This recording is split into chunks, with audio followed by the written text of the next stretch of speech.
So today's lesson is Musiq Soulchild, Love. It's in the key of C sharp minor, and the chords are pretty straightforward and easy to get. So we'll break it down. And normally with neo soul R&B, you're going to have a lot of dissonant chords that switch in between keys, so to speak. But that's just a little technical caveat. And with that being said, we can break down right into the chord section. So the first chord we're playing is going to be C sharp minor 7th. Let me turn up the volume a little bit. Which is going to be 4 chords right here, or 4 notes, which is C sharp, E, G sharp, and B. Okay, and in the left hand you're just going to have your bass right here. You're going to play that twice.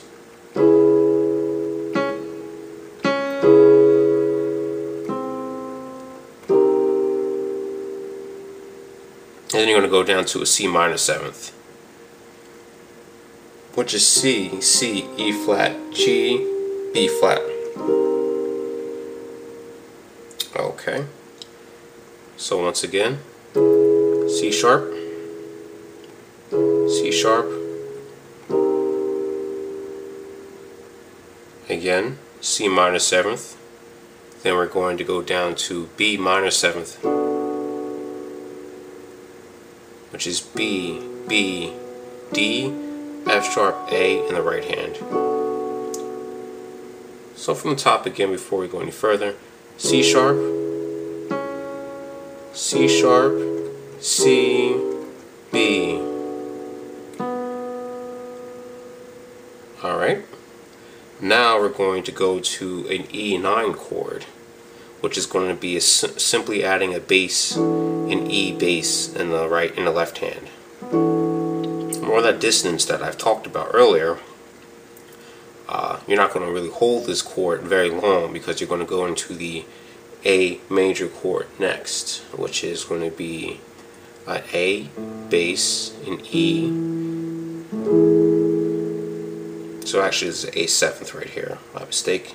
A major 7th, which is A, E, A, C sharp, E, and G sharp.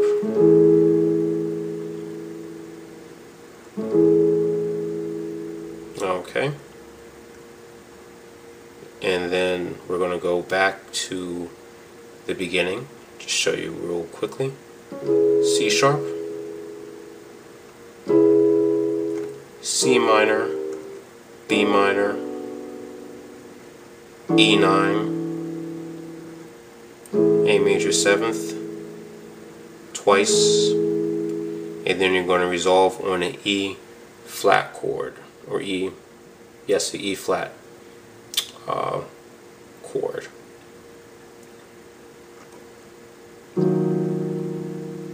Or you can leave it as a simply leave it as a G flat chord right here.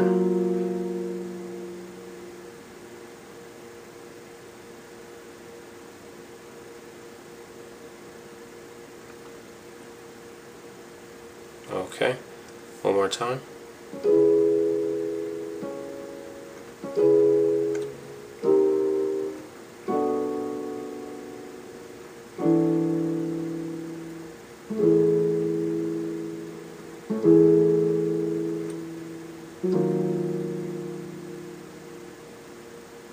Now it's up to you on how you want to play. You can either play it with one hand and drop the bass, or add a little bit more gravity to it and add the E flat in the bass. So it'll be E flat, G, B flat, D flat, and F.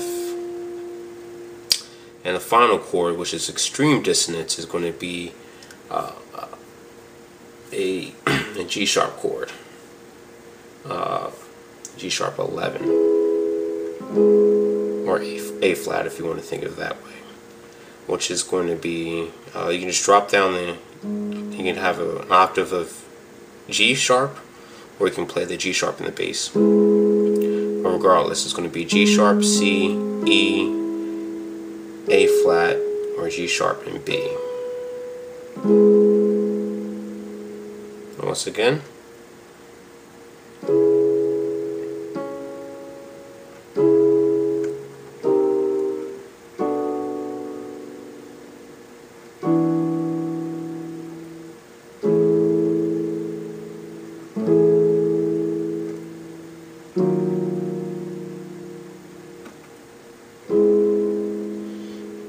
Now I like to add the bass because if I'm playing on the actual keyboard, I like to play a double octave or an octave of G sharp. Okay, and one more time we're just going to break down the chords, and I'm just going to call them out.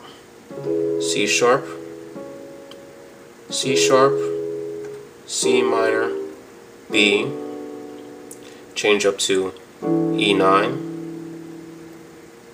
A major 7th twice, E flat, and then a G sharp resolve. So those are the verse sections that you play at the beginning of the song, and throughout the song you're going to play the same repeated pattern of the verse section, which I'm going to include in this lesson. Now we're going to break it down. We're going to break down the chorus, which is slightly more complicated, but the chord structure remains pretty consistent. So we're going to break that down next.